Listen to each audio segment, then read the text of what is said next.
for those who don't know what lucid dreaming is, it's a state of mind where you might be dreaming, but you know that you're dreaming. So you're not just, most of our dreams we just go through and we might remember them, but we were never aware during the dream that we were actually dreaming. A lucid dream is one in which you recognize the state of a dream, and it's been used throughout history for a variety of different purposes. So it can be from just merely entertaining to therapeutic.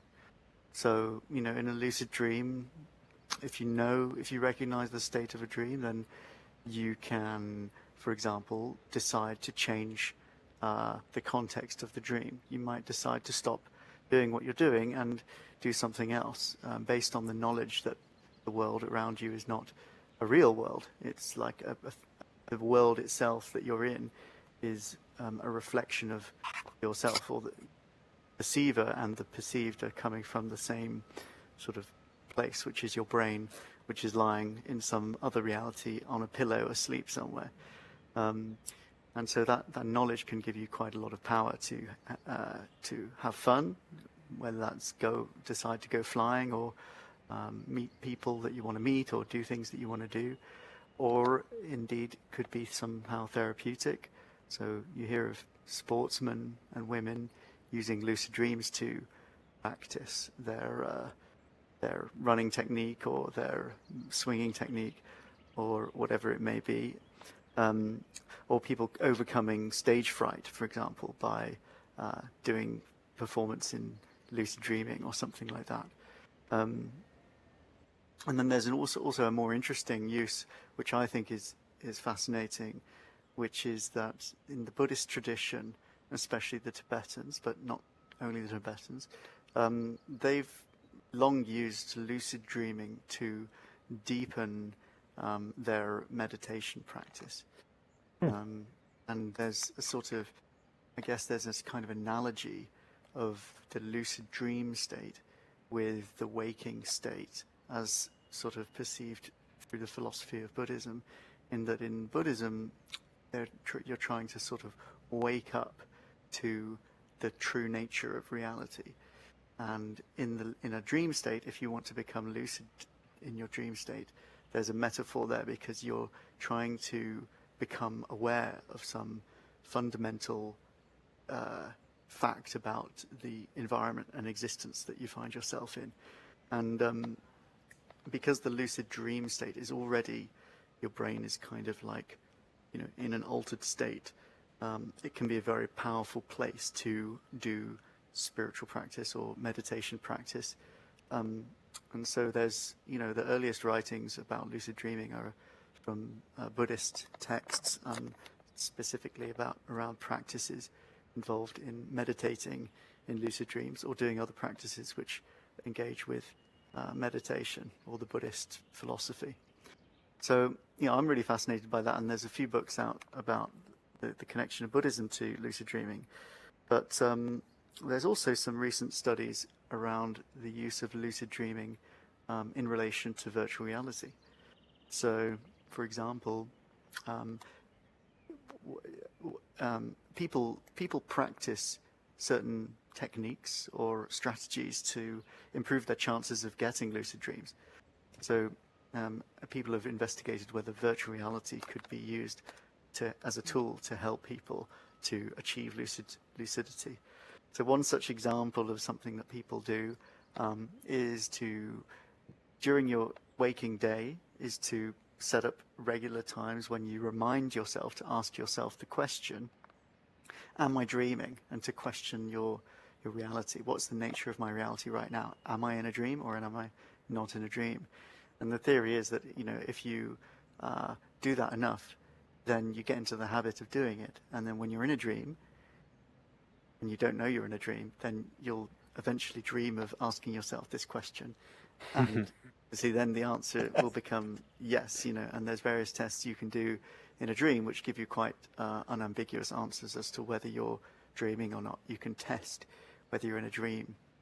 And so people have used virtual reality to try to simulate some of the features of dreams to give you like waking practice to recognize dreams.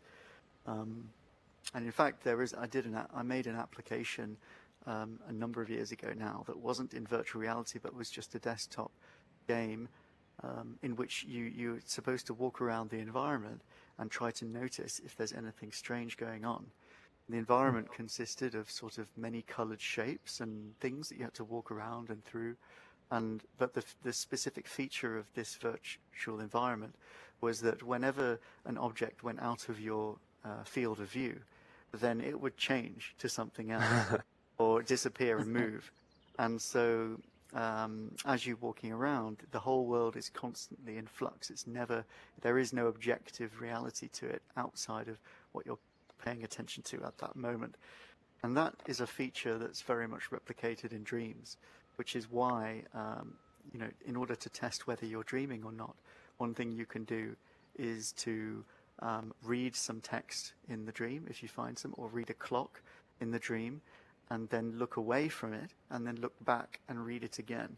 And if you can still read it and it says the same thing, then chances are you're not dreaming, because in a dream, everything changes as soon as you look away from it. And so you look back and, there is no objective world. It's just your brain conjuring things on a sort of ad hoc, moment-by-moment basis. So you can simulate some of those features in a VR to try and help people recognize dreams. That's just one way that, VR and lucid dreaming kind of overlaps. But I'm also very interested in how VR can engage with some of those other more directly, so lucid dreaming is directly used for recreation, therapy, and spiritual progression. But then, can we use VR for those things as well? Obviously, it's used for entertainment. Obviously, it's used for therapy, and there's a lot of discussion around there. Can it also be used for spiritual development? That is, an interesting question. A lot of people have tried to engage with that as well. There is a big group based out of London called the Cyberdelics community, and they are sort of an umbrella term for many VR experiences that try to simulate various aspects of psychedelics or meditation or the spiritual side of it. And there's one experience in particular I'm thinking of where they try to sort of take you through the bardo or various different sort of spiritual things or something like that, and on a sort of quest to unlock certain things or something like that. So definitely people have engaged with that as a topic. So I think I'm gonna maybe leave it there. There's a lot more to talk about, I guess, especially with the interaction with psychedelics and VR. But I think I'll just leave it open to discussion. And then also, I'd like to maybe a bit later as the discussion progresses, also talk about how these things are being integrated into Zen VR and also into Squingle, which is the game which I've released. So, that game Squingle has a very psychedelic visual style, but also a very psychedelic or Buddhist story in it, and it sort of goes through the story of transcendence, illustrated through the sort of environments and story of the game. So, if you're interested in that kind of thing, definitely check that out. But I think I'd like to kind of open it up now. Been talking for too long. So, has that piqued any of you guys' interest, and do you have maybe first of all some experience with lucid dreaming? Yeah, so okay. I'm sorry. Just figured out what we're talking about. Didn't mean to interrupt there. I guess the thing about lucid dreaming is it's something I tried to do a lot in high school because I thought it was really interesting. But for me, it's always been my dreams. I don't know if they've been that high fidelity that I'm able to read stuff or do that. It always seems my dreams are so ridiculous and sort of I'll be a Jedi armadillo fighting something or just random. They're so weird that I feel I always know that I'm in a dream, and that's just been always something when people say like I don't know whether I was dreaming or not, I'm like, I just never have had that experience where I'm just like fully like consumed in like another world that I think is like actual reality. Like sometimes maybe I'll not think about it and like I'll be like in a dream and I'll have like I'll like be back in high school or something and I'll like be like, oh crap, I have a paper due tomorrow, and then like I'll be like, wait, I definitely don't have a paper due tomorrow. This is like I'm just in the middle of a dream, and then I'll just be like, okay, wake up, and I'll just wake up and I'll be like, yeah, okay, no paper, now let's go back to sleep and try that again. So I guess like, does anyone like when you guys are dreaming like on the normal basis, like you just like tell me about that. I don't like, what is your experience? Yeah, I mean, I don't really remember most of my dreams, to be honest, but I did used to go No, practice that's fair. That's lucid fair. dreaming as well, like at university when I first came across the concept. It was very interesting, and had a dream journal and woke myself early and practiced asking myself if I'm dreaming during the day and stuff. But recently, I don't really remember that many dreams, but I'd like to get back into the habit of it, certainly. Yeah, they say a dream journal is like one of the good ways to train yourself to for like before you can even start controlling your dreams, you have to kind of like be able to remember them. So like step one is like as soon as you wake up, start writing down whatever you do remember, and it'll kind of like start training your mind to recall that a little bit more. And I think that is Yeah. a way to kind of like get more into it. Personally, I kind of tried lucid dreaming a lot in like the high school, early college era, and I found a way into it with sleep paralysis. Like I found honestly it was a good way to fall asleep, but and a lot of people hate sleep paralysis, but I was able to just like lay on my back and force my body to not move, and like when you're falling asleep, your body will like twitch in weird ways, and it's kind of like your consciousness testing like, "Oh, are we still awake? Oh, are we still awake?" And when like you no longer respond to the twitching sensations, like those impulses in your brain to like, oh, move my arm, your body's like, okay, we're asleep. Now we can start dreaming. If you can fight through that and stay consciously aware and not like move or react to any of those impulses, you can go into a dream state while still retaining some of your like wakefulness and consciousness. And I found that was a way to lead into lucid dreaming. I haven't done that in a while now that I say this, but like it was a really it can be a really weird experience, sleep paralysis, where you're like locked in your body and you're like, oh, wait, I can't actually move anymore. Like I'm just experiencing stuff. But it's a good way to get into it, I think. Yeah, That's just interesting. quickly on the note of Yeah. sleep paralysis, I saw this interesting video of somebody who was struggling with sleep paralysis, but they they put on like Minecraft VR, and they made this like Minecraft house and like wore a VR headset to sleep. And they found out that like, when they awoke and had sleep paralysis, they actually were like, it was so much better, and they slept so much like better. Like before they were like scared to go to sleep, and now they like, when they wake up with sleep paralysis, they're like just in their like comforting like world that like everything's like okay, and like, they're in this like, Minecraft house, or it's just a place that they felt really comfortable and really safe in. So that's like I've seen that use for sure to help sleep paralysis. Yeah, that's quite an interesting overlap of VR and lucid dreaming. I hadn't thought of that one. But yeah, there's a very famous scientist called Stephen LeBurge, who has done a lot of most of Berkeley, them. right?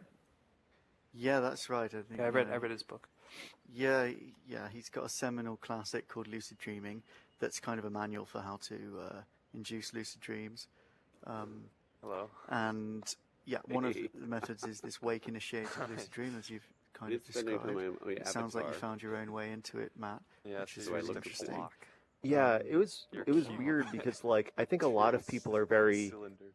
afraid of sleep paralysis, Well, and hopefully. there is like, especially inducing it intentionally can Well, you be well, jarring because there's like you have well, to actually, release do a sense you of actually look at control Avatar? 'Cause and just it'll like load. be aware of every sensation. Oh. And as I say this, I'm like, this is a I'll fix it. lot I'm of trying to get overlap back with like in. kind of meditation and Buddhism and stuff. Like All right. Do you know if how you to can move just around in this experience game? things without trying to control them, you can be so much more at peace in general, like rather than panicking like, oh, I can't move my body. It's like, okay, cool.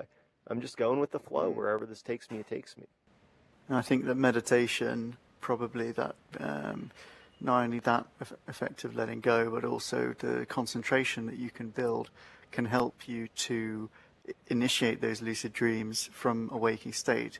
It's a very difficult technique. I think most people would have a lot of trouble with it, but meditation might help to enable that. You know, if you meditate consciously into sleep, there's yogis from Tibetan traditions that describe this as a technique.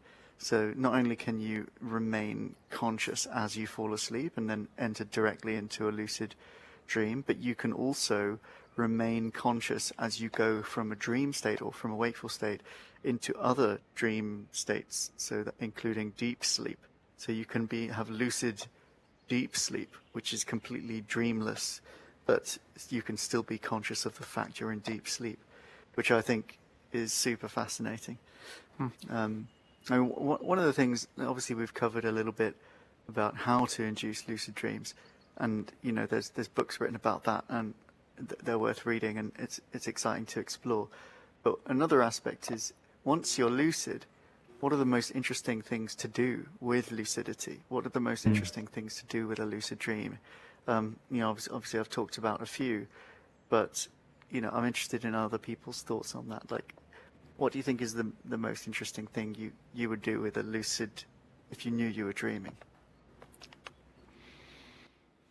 I guess like I think whatever the activity, it just has to be, you know, the happiest experience you can conjure up.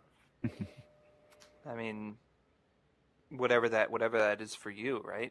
I mean, I don't know. Everybody has their own interpretation on the overall large meaning of life, but I always think, you know, ultimate happiness in whatever way you can define that. And since you have so much control over your reality while you're in a lucid dream, it's just trying to seek that. Though I could see other productive means of, you know, trying to work things out during your wakeful life, but I haven't had enough experience of actually attaining lucid dreams to really speak on authority on that.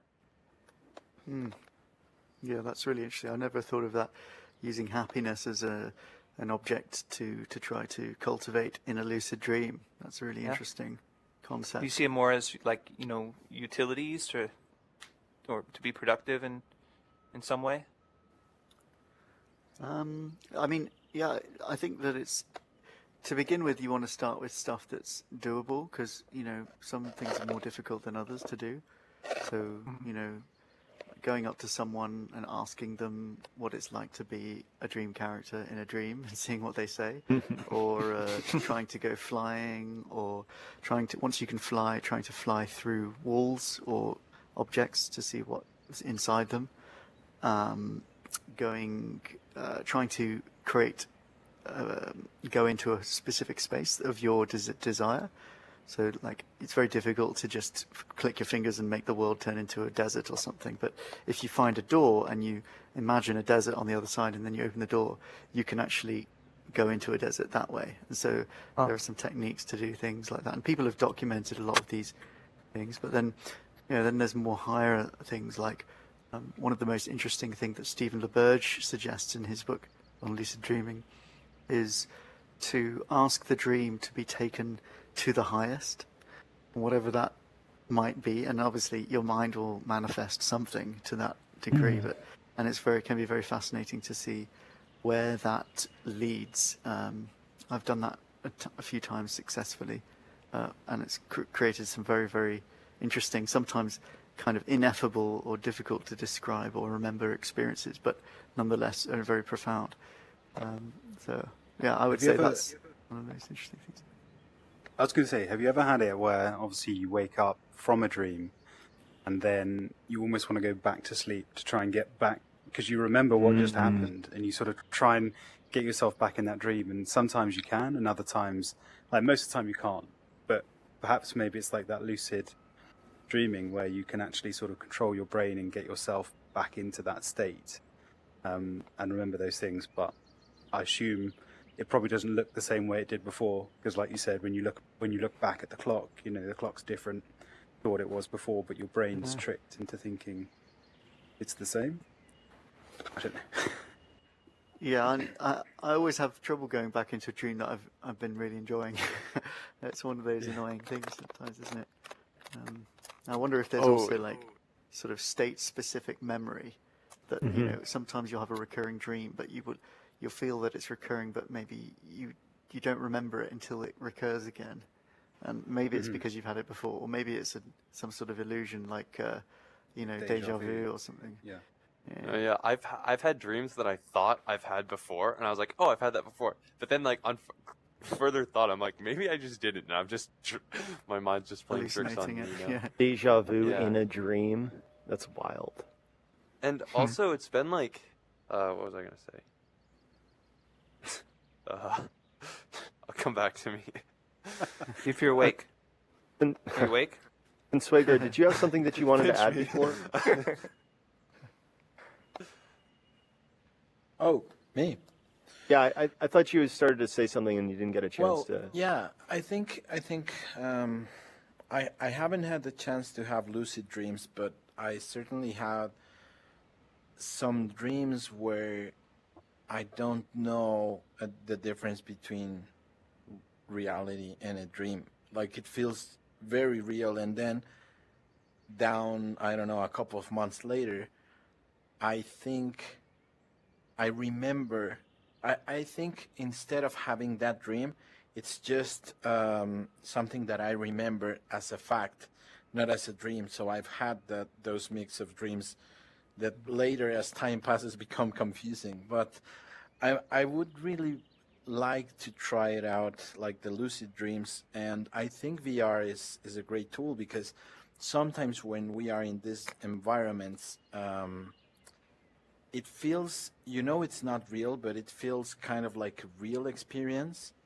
And it feels the same way of what I'm trying to say. Like it's a memory that's not real, the same as I have these memories from dreams that are not real. I don't know if I'm making sense, but I don't know how to explain it.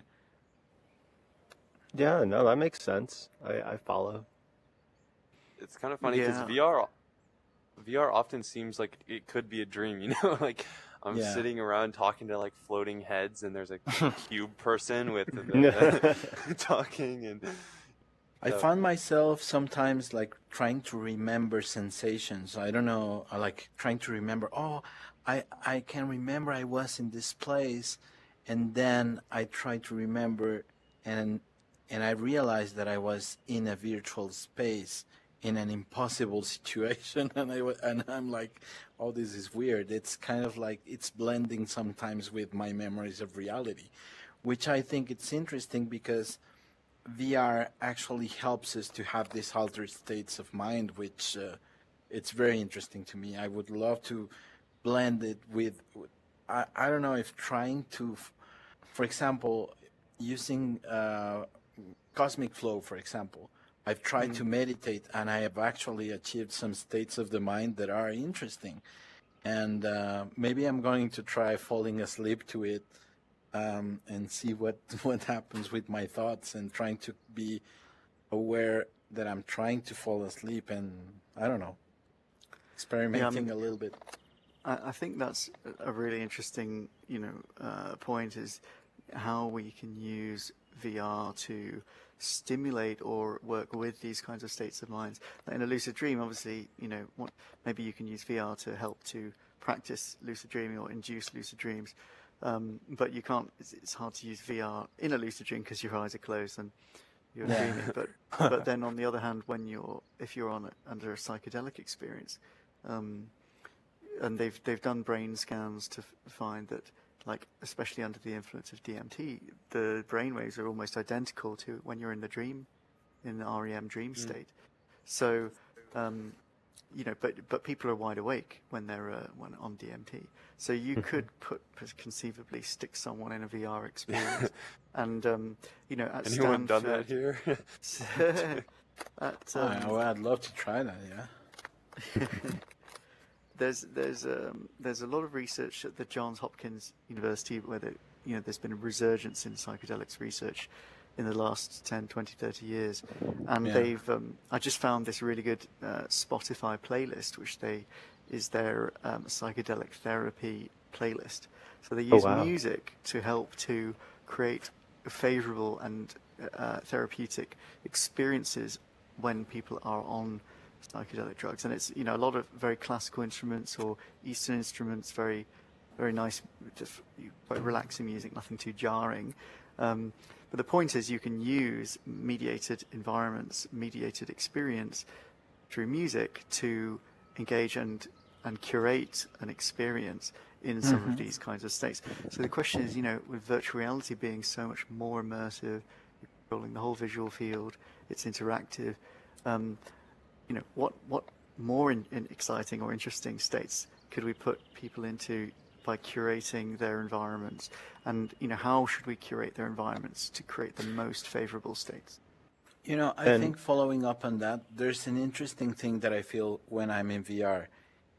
It's not reality, and it's certainly not a dream. So it becomes, depending on the content that you're looking at, it sometimes may become kind of like a portal into some other, I guess they could be called states of the mind, which I would like to explore a lot more. Like it becomes kind of like a transition point from reality to something else, which would be interesting to, I don't know, to practice and practice in order to achieve other states of the mind would be fantastic. Ben, Yeah. do you think you can drop that playlist in the Consciousness Corner Discord channel for us? The Spotify Oh yeah, one? I absolutely will. I'll do it That'd be- after the that'd be the awesome. session. Yeah. Awesome. Yeah, and that's out of the John Hopkins University, but with their music for psychedelic therapy. But interesting, coincidentally, there's also an artist who's one of my favorite artists called John Hopkins, unrelated to the university, who is just coming out with an album called Music for Psychedelic Therapy, which is not quite out yet, but there's a single out from it. So that's really something to watch as well. I think it's really Hear that interesting too. space. Yeah. But you're right. It sounds like you've already had some experience with using, cosmic flow to create some of those experiences. And Matt, I mean, ZenVR, it doesn't engage so much with like the creating crazy visuals or something like that, but it engages with the philosophy of these kinds of states, right? Yeah. I mean, I don't know if you've had a chance to try out ZenVR. That's, I guess that's my app. But it's all about teaching you how to meditate in VR and giving you a place to kind of do that in a calm, tranquil setting away from like your everyday life. And just the idea that like, yeah, we can create this place that is conducive to both learning and practicing meditation and teaching it in a way that's like useful. I think you would like it. I think you might enjoy it a lot. I'll try it, of course. Yeah. Sounds fun.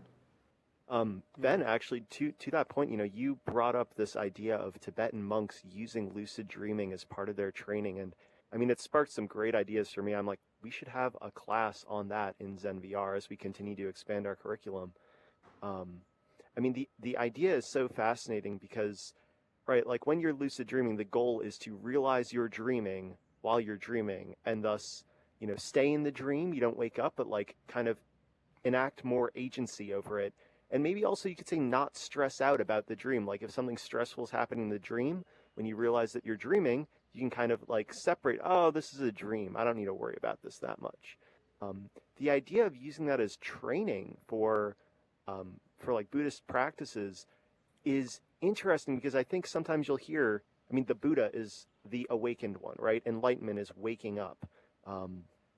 The idea that the reality around us, when we take off our headsets and we look around this world, we have so convinced ourselves that everything in it is real and very serious and everything is exactly as it appears to be. But part of, waking up in the Buddhist sense is seeing through delusion and illusion, seeing through, gosh, I can't remember what the word is for the illusion of reality in like Sanskrit or whatever. But it's like, do you know what it is, Ben? Off the top of your head? No, I don't know. It'll come to me later.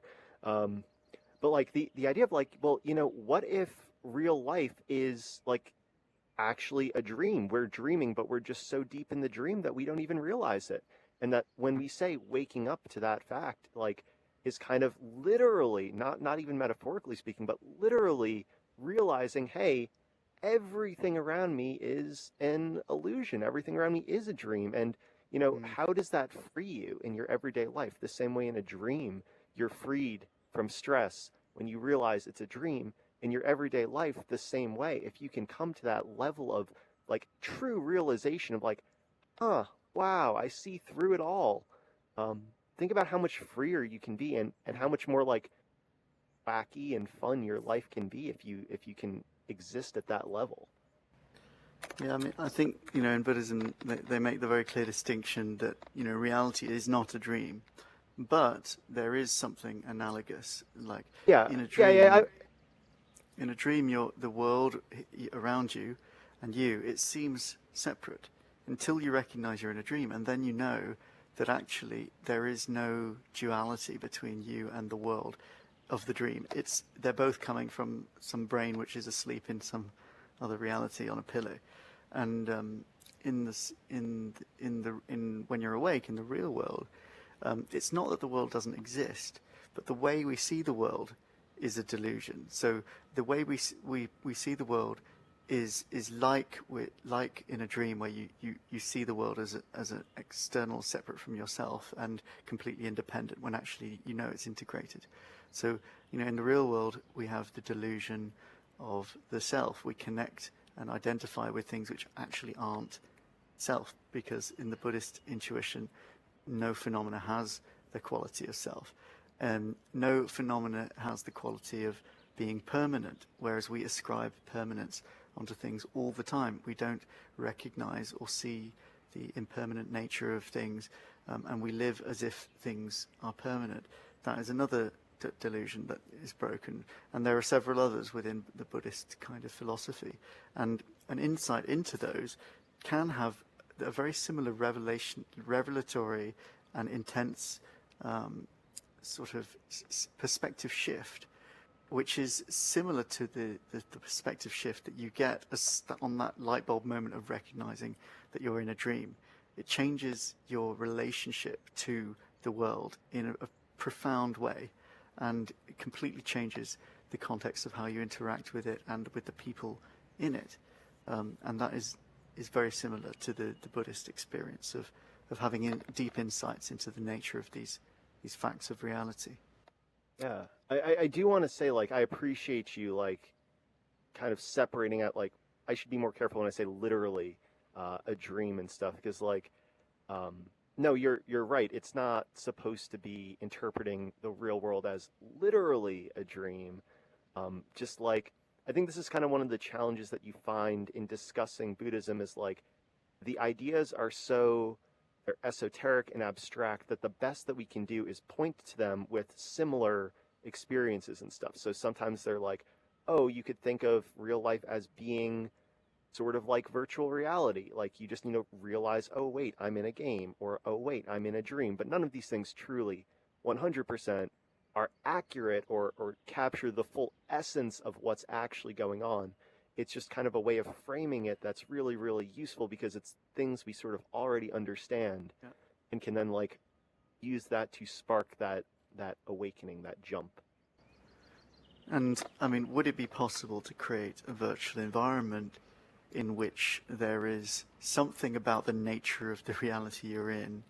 I mean, obviously VR is already something that's digital, so we recognize both the reality of our ability to interact with each other, but also that it's a computer and it's a computer program. But can we also create, I don't know, interesting artificial environments that challenge us to recognize some core feature about the nature of that reality? And once realized, it's a bit like a puzzle game. Once you realize the key to it, it becomes obvious, and it's staring you in the face until you recognize it. Can we create those kinds of experiences in VR, and would they be able to be analogous and help us to develop spiritually, or develop lucid dreaming, or other things we've been talking about? I think that's a fascinating area that I'd love to explore in the future with VR work, I think. And it seems like you already have been exploring that a little bit. From the little bit I've played of Squingle, it seems that way. Yeah, certainly Squingle has some very sort of, obviously the psychedelic appeal to it, the visuals, but then the story is, there's this character, she's slightly absurd, you're not really sure about the ontological context of the environment, and she's taking you through this kind of story of transcendence, and it's a little bit absurd, it's a little bit sort of cosmic and humorous, but you slowly go from the creation of like the universe and form to birth and life, and then to kind of love and some of those ideas of becoming humble or something like that, through to the final one, which is kind of a metaphor for transcendence, but it's called Awake, and the character kind of takes you on this journey. So yeah, I mean, insofar as the story is concerned, it tries to engage with some of those ideas and the visuals, but I think that more can be done on more directly engaging with some of these things. One of the interesting tasks I read about in a lucid dreaming book, which was Buddhism focused, was one of the things you can do in a lucid dream is to, when you meet a person, to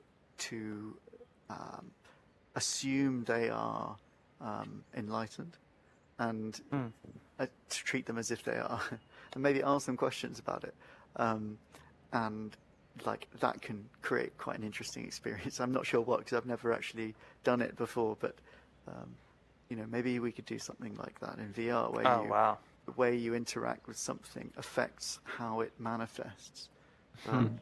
I can see the implications of that, because if you're interacting with someone in a dream state who you believe is enlightened, then you kind of would be taking into some parts of your subconscious that you need to be dealing with in order to get to your own enlightenment, perhaps.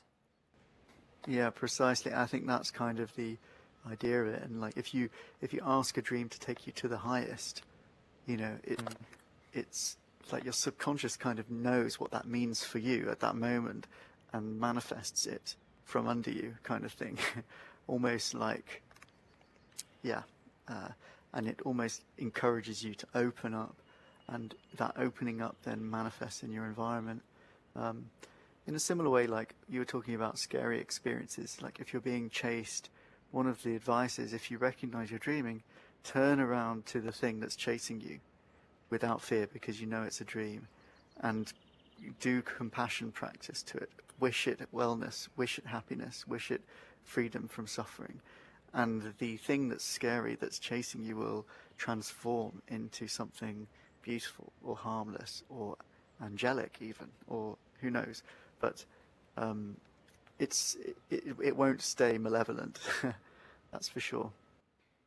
No way, good kids movie. I don't know how many of you have kids, but like that makes me think about a lot of these things with dreaming, and well, more than just dreaming, but Soul. If you haven't seen that, Yeah, it's really good because it goes into several levels of consciousness. It's really interesting that my 6-year-old can understand them. They've done a good job with that. I give credit to them for Soul, and was it Inside Out was the other one, for like making these like abstract psychological concepts and philosophical concepts accessible and understandable to children with 3D animated cartoon characters. And that's like, when you show that to a kid, they're going to carry that with them in their memory and their subconscious for the rest of their life. You are in a very beautiful and powerful movie shaping the views of a generation on some of this stuff, which is really cool. And they did it kind of in the most non-controversial way possible, Right, which was impressive. Right. Non-religious kind of, but quite Abstract. spiritual. Yeah. I do want to say one thing to what you were saying before, Ben, about talking to characters in your dream. You said imagine them as an enlightened being, and earlier I think you said like ask them what it's like in their existence, like what is it like to be a dream person, which is such a trippy thought in and of itself. But I've heard this said before, and I think it's so interesting to consider, is like when you are in a dream and you are talking to someone else in a dream, there is no someone else. It's just you. Your mind, your consciousness has created an entire world that's your mind, and another person that's you, and another maybe 3 or 4 or 5 people that are all you. You're talking to yourself. Every character that you see is just you playing every single role in a play. And it's Like really, Loki. really trippy. Like And AI, very- basically. It's AI. I don't know if anyone watched that. What was it? The egg video that I posted in the Consciousness Corner Oh, that's chat great. last Great week. video. Yeah, I mean, if you think about it, it's not truly that dissimilar. Like you're playing every single role. Alan Watts, if you're familiar, he talks about this analogy of a student going up to a guru and like complaining about all his problems, and the guru just being like, "Oh, Krishna, look at you taking on a silly form, trying to trick me again. You forgot that you're Krishna again." Then that's like Hindu. That's like a Hindu lens to put on it. But the idea that it's like every person is just a reflection of the greater self playing a game with itself, putting on an illusion for itself, forgetting like the big self, forgetting that it's the big self, so that it can go experience life at this like lower level. And then waking up is kind of, remembering, oh yeah, I was this big thing. All the things that worry me, I'm just kind of playing it with myself right now. I'm going through literally playing a role in a stage play. The metaphors go deep, and there's so many different angles that are like explored in different philosophies. But like, for today, we're talking about in a dream. It's so similar to, just if you talk to some NPC in a dream, it's not an NPC. It's just you. NPC. Yeah. Yeah, I mean, I love that because you're absolutely right. I think it's a wonderful analogy, and you can kind of play with it in a lucid dream by talking to people because you know that they are aspects of you, but yet they feel different, and they say things to you which you feel like you're not coming up with yourself. Yeah, feels in the same way external. that when I talk to you, you say stuff which I don't feel like I'm coming up with.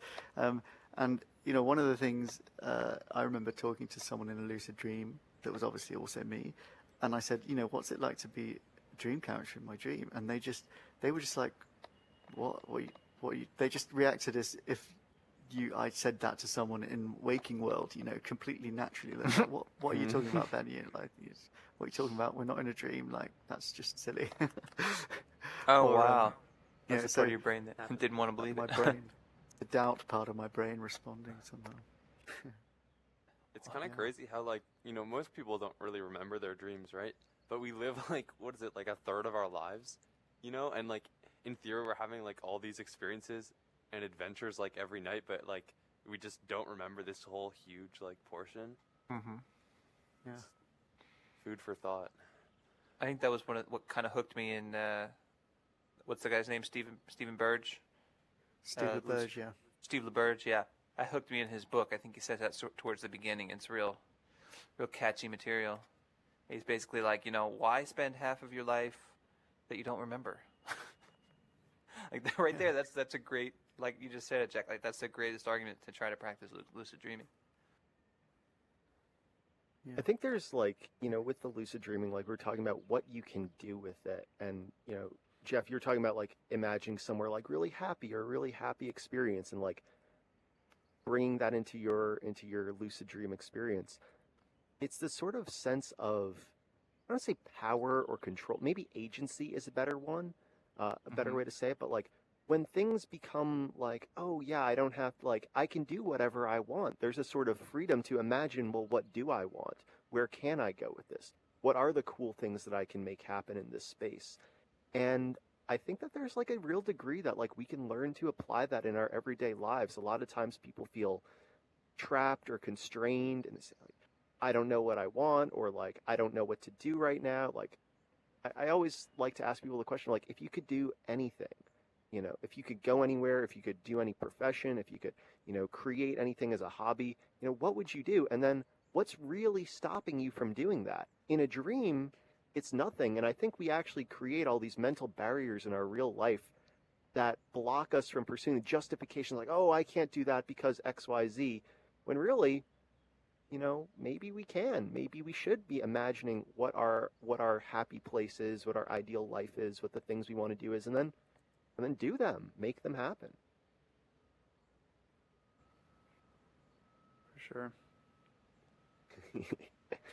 I think that's, some of that is why mindfulness and meditation have kind of become mainstream, right? It's that you go through your extremely stressful day, and then if somehow you realize you got the bug in your ear that it's a good idea to take a minute, 10 minutes, 20 minutes, whatever it is, out and just be there in the moment.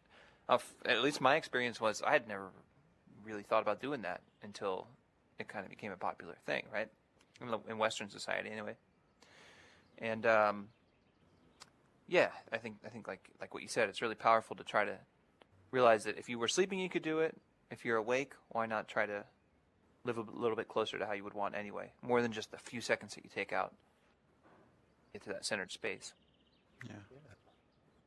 You guys may have already brought this up, but has anyone else here had a dream that's in a fully VR rendered environment? Because I definitely Yeah. have. Oh, Yeah. I've dreamed of being in VR, and Yeah. like I had one the other night where I was in the new Index 2. Mhm. I'd had some special privileged access to it, and it was like Must I was be nice. amazed at like how there was no screen door effect, and it was like really cool, and I was like, wow, it's going to be really cool, this headset. That's cool. Bit random. Yeah, True I've enthusiast. had more than one. I've had more than one dream in this exact app, like being in spatial ape. I mean, You it could gets never quite escape. fulfilling, doesn't it? The true Spent probably a dreaming lot of being time in here. reality. What happened Yep. when, if you're in a dream and you're in virtual reality in a dream and you realize that you're in a dream, but you might not realize you're in virtual reality, but then you realize you're in virtual reality and then you take your headset off, But and stay in then the what dream. happens? You stay in a dream or you stay in virtual reality? If you're if you're a Super sensei, hot. you're a master. Right. I'll say this, like when I was playing certain video games a lot, like binging like Skyrim or playing a lot of Minecraft, after a few days of doing that for like too many hours in the same, I would have dreams where that was how I experienced the world, like Oh, yeah, for literally with sure. contextual UIs, like how do I talk to people? Walked up to them, press E, and like get an interaction menu, or like Minecraft, where I'm like, oh, the world is rendered like Minecraft right now. Wild. No, yeah, It's too real. I've had that experience many, many times. Yeah, I wonder if that'll start happening more as we spend more time in VR. We'll end up dreaming more about the experiences that we've had in VR, and I mean that could be really useful or interesting because we can maybe go into VR experiences that are designed specifically to induce certain experiences in dreams, and maybe some of these really trippy ones with like glistening iridescent structures and Like Right. Squingle. never dreamt about Squingle.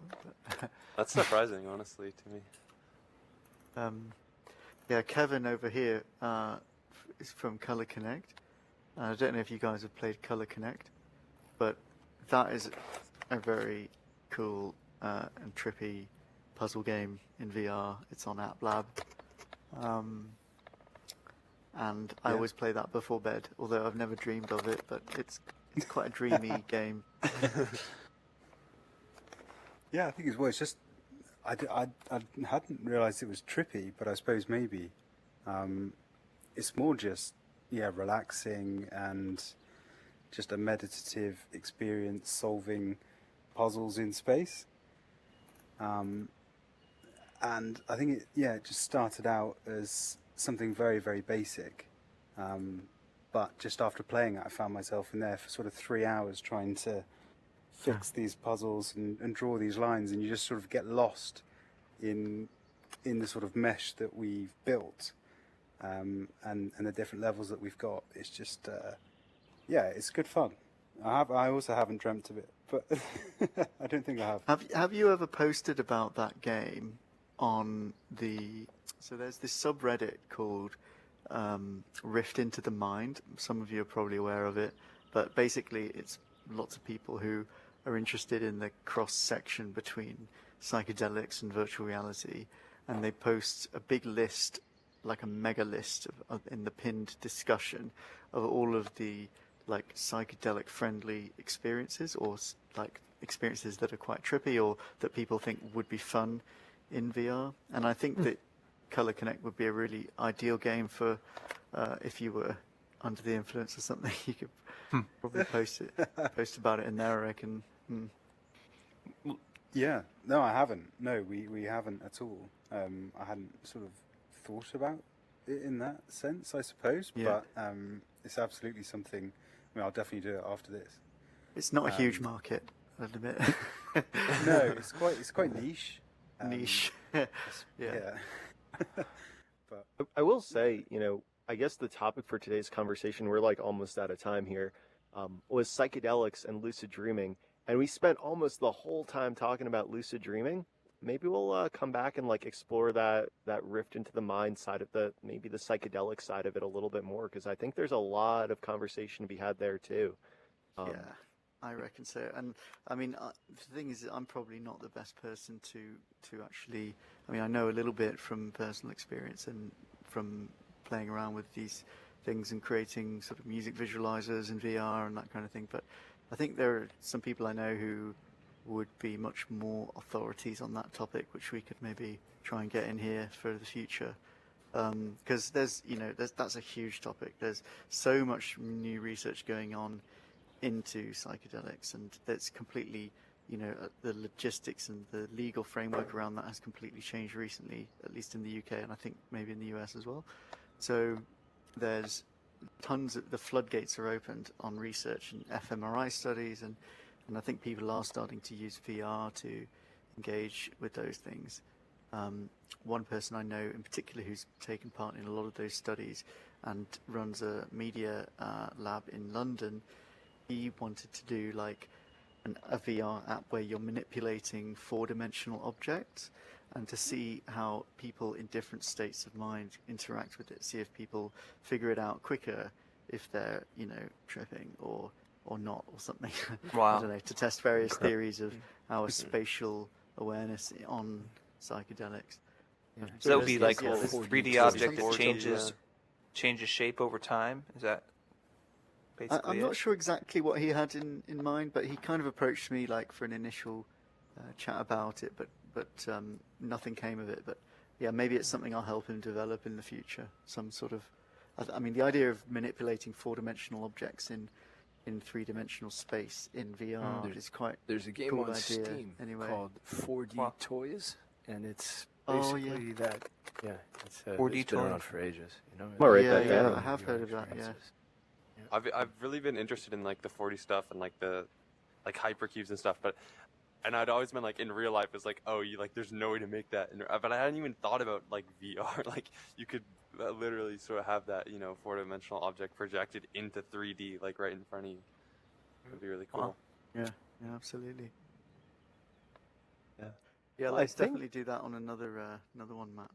Yeah, absolutely. I think that it's about time for us to wrap up here. But thank you all for coming to this week's Consciousness Corner. And we're going to be doing this every week, starting at 12 Pacific time. And we'd love to have you all come back and join and participate in whatever the next round of conversations are. And we'll post the video from this one shortly after, sometime in the next week or so. So thank you all again. And if there are more things you want to talk about on these topics, we have a channel in the Spatial Ape Discord. Feel free to keep the conversation going. This is the topic of the week, lucid dreaming and psychedelics and stuff. So, if you have resources, music, videos, things relevant, or just want to talk to people about it because you didn't get a chance to say something you wanted to say, that's what it's for. But yeah, thank you all again for coming and chatting with us. Awesome.